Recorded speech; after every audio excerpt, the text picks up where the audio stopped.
Bienvenidos y bienvenidas a un nuevo vídeo de la Fundación PALARC. En vídeos anteriores ya vimos qué era exactamente la paleontología humana o paleoantropología. También vimos un poco por encima nuestra visión actual acerca de la evolución humana. Pues bien, hoy toca hacer un repaso por algunos de los principales fósiles de la paleoantropología.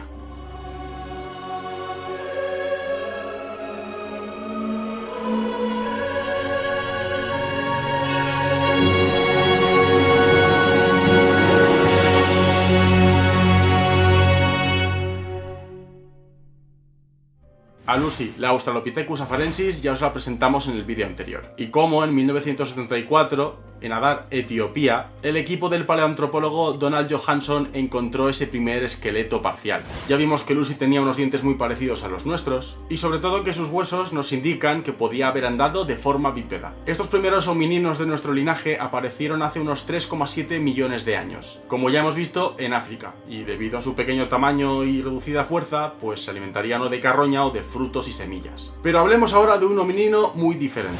Paranthropus robustus, descubierto mucho antes, en 1938, en Sudáfrica. Esta especie apareció entre hace 2 y 1,5 millones de años, y se caracteriza por tener una capacidad craneal de entre 540 y 600 centímetros cúbicos, capacidad craneal por lo tanto más alta que la de los Australopithecus, por tener una cara muy ancha y plana, con una mandíbula poderosísima, mucho más robusta y fuerte que la de los demás homininos. El hallazgo del parántropo se produjo a principios del siglo XX, casi simultáneamente, en Sudáfrica y en la garganta del Dubái, al este de África. Por un lado, en Sudáfrica, el paleontólogo Robert Bloom se encontraba en la zona excavando en busca de fósiles humanos. En 1938, y después de que un niño encontrara unos dientes en la cueva de Combray, Bloom acudió a esta cueva e encontró el resto del cráneo y parte del resto de su esqueleto del que sería el primer parántropo. Bien, mientras Bloom excavaba en Sudáfrica, el matrimonio inglés Leakey excavaba en la garganta de Olduvai,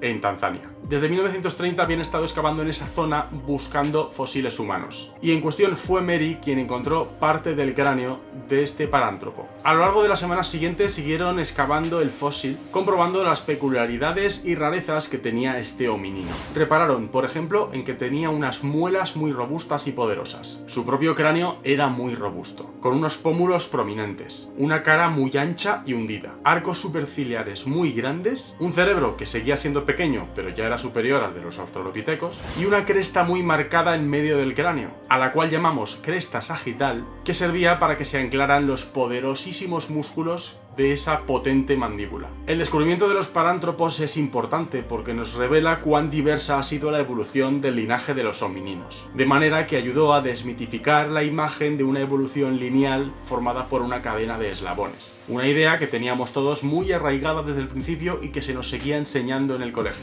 Pero demos un salto fuera de África, en concreto a Georgia. Vamos a conocer a Homo georgicus. Georgia es un país localizado en un punto que podemos considerar como un corredor entre Europa y Asia. Y allí, en Georgia, en el yacimiento de Manisi, apareció este nuevo hominino. Este Homo georgicus apareció junto a restos de fauna como ciervos o rinocerontes, así como herramientas líticas. Y estos restos están datados como de hace 1,8 millones de años. Los individuos de esta especie se caracterizan por ser gráciles, con muy poco torus supraorbital y tener una capacidad craneal de 650 centímetros cúbicos. Actualmente los paleontólogos y paleontólogas no se ponen muy de acuerdo acerca de qué es exactamente Homo georgicus, ya que hay quien piensa que no sería más que una variedad de Homo ergaster. En cualquier caso, la importancia de este hallazgo es que podemos ponerle una fecha a la primera salida de África, hace 1,8 millones de años.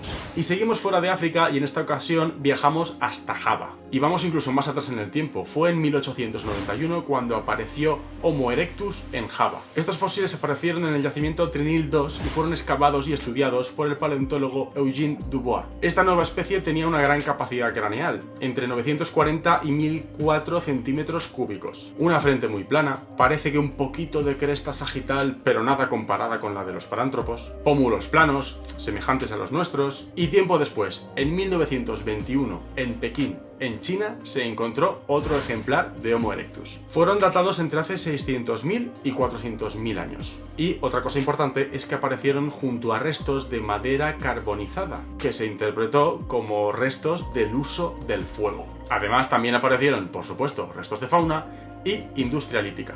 Estos hallazgos fueron importantes por las primeras evidencias del uso del fuego y por ser una especie que parece que aparece en Asia, posiblemente a partir de poblaciones de aquel Homo ergaster o Homo georgicus que salió de África. Y con esto llegamos a España. El siguiente hallazgo tuvo lugar en los yacimientos de la Sierra de Atapuerca y constituyen otro hominino descendiente de Homo ergaster, Homo antecesor. Sus restos han sido datados como de hace 850.000 años y se encontraron originalmente en el yacimiento de Gran Dolina, en la Sierra de Atapuerca. Probablemente los Homo antecesor que se quedaron a vivir en Europa dieron lugar al linaje de los preneandertales y neandertales, mientras que en África darían lugar al linaje de los humanos modernos. Por lo tanto, su importancia radica en que podrían ser un ancestro común del linaje de los neandertales y de nuestro propio linaje directo. Pero ojo, hay también otros homininos que han revolucionado lo que conocemos acerca de nuestra propia historia.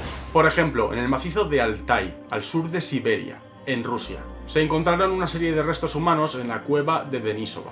Y tras el estudio del ADN de algunos de estos huesos de esta cueva, se identificaron como pertenecientes a una tercera especie, que no era ni perteneciente a los humanos modernos ni a Homo neanderthalensis, los llamados denisovanos, una especie que vivió en esta región de Asia hasta hace 40.000 años y que por lo tanto convivió de alguna manera, compartió el mundo con los humanos modernos y con los neandertales. Pero no fueron los únicos.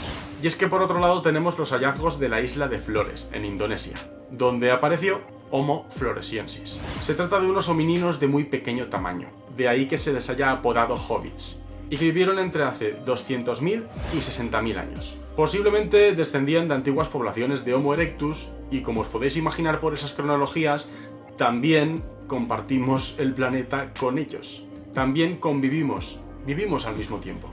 Y por si eso fuera poco, en la misma África, que fue el lugar de origen de nuestro propio linaje, en concreto en Sudáfrica, fue descubierta la especie Homo naledi. Fue descrita hace muy poco tiempo, en 2015, a partir de fósiles de varios individuos de muchas edades. Homo naledi muestra características a medio camino entre los australopitecos y el género Homo, y por lo tanto debe tratarse de un linaje independiente que convivió con otros homininos como por ejemplo Homo ergaster. Estos solo son algunos de los hallazgos más importantes que han ido dando forma a nuestro conocimiento actual sobre la evolución humana. Como puedes ver, muchas especies convivieron, y muchas de ellas se originaron directamente en África. Pero sobre estos temas, tanto el origen mismo en África como aquellos que convivieron, ya hablaremos en futuros vídeos. Si te interesan nuestros orígenes y nuestro pasado más remoto, no te puedes perder la serie de vídeos que estamos preparando aquí, en el canal de la Fundación Palarc. Así que no te olvides de suscribirte, de darle a la campanita para recibir las notificaciones y también de seguirnos en las redes sociales. Te invitamos a que nos acompañes por este viaje tan apasionante a través de nuestra historia, a través de la arqueología y la paleontología. Muchas gracias.